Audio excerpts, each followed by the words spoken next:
Good morning everyone. My name is Anjali, working as an assistant professor in RPIIT campus करना। तो in the previous video हमने discuss किया था कि कौन कौन से स्टेप्स होते हैं। तो उसका जो फर्स्ट स्टेप था वो था हमारा सिलेक्शन। तो सिलेक्शन के अंदर हमारे पास था कि हम उसकी हाफ लाइफ के बेस पे हम उसकी सिलेक्शन कर रहे थे। फिर था हमारे पास प्रिपरेशन के लिए हमें डिपेंड करता है कि हमें कौन सी टेक्निक लगा रहे हैं और कि उस हिसाब से कौन सा हमें मटेरियल चाहिए। देन उसके बाद था हमारे पास इंसर्शन में हम क्या करते हैं कि कैसे हम इंसर्ट करते हैं जो भी रेडियो एक्टिव लेबल कंपाउंड होता है उसको कैसे हम प्लांट के अंदर इंसर्ट किया जाता है। तो इसके लिए क्या था, अलग अलग स्टेप्स थे।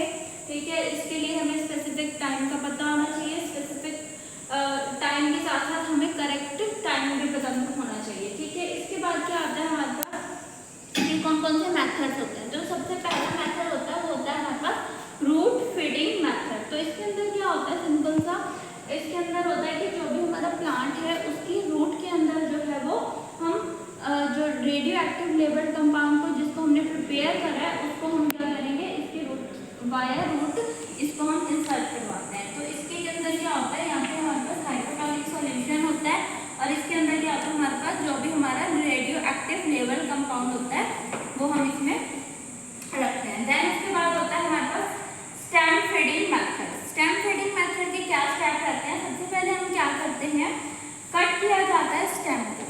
जो भी हमारे स्टेम है उसको हम पहले कट करते हैं। देन उसको हम वाटर के अंदर डिसॉल्व करते हैं। देन जो भी हमारा रेडियो एक्टिव लेबल कंपाउंड होता है उसको हम इंसर्ट करते हैं। देन उसके बाद जो नेक्स्ट मेथड आता है वो आता है हमारे पास direct injection method. Direct injection method में हमारे पास क्या होता है कि हम इसके अंदर प्लांट के अंदर डायरेक्ट जो है वो इंजेक्ट कर देते हैं जो भी हमारा रेडियो एक्टिव लेबल कंपाउंड होता है, जैसे कि ओपियम। ठीक है, फॉर एन एग्जांपल ओपियम। ठीक है, इसका ज़्यादातर हम जो भी कैप्सुलर फ्रूट्स होते हैं उसके लिए हम इसको यूज़ करते हैं। देन आता है हमारे पास इनफिल्ट्रेशन। ठीक है, देन उसके बाद floating method, then spray method. तो फ्लोटिंग मेथड और स्प्रे मेथड में सिंपल सा होता है।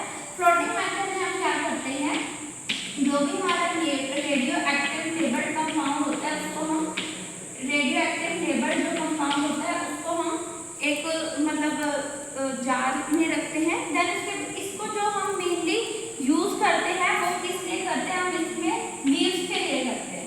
जो हमारी लीव्स होती हैं उसको हम यहाँ पे फ्लोट करती रहती है, इसको यहाँ पे हम इंसर्ट करते हैं, वो यहाँ पे फ्लोट करती रहती है।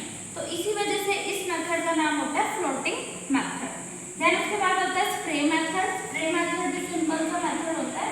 इसके अंदर हम क्या करते हैं, एक मतलब स्प्रे बॉटल होती है उसके अंदर हमारा जो भी रेडियो एक्टिव लेबल कंपाउंड का सॉल्यूशन होता है वो होता है और इसके साथ साथ हम यहाँ पे क्या करते हैं, डायरेक्ट जो है वो स्प्रे कर देते हैं।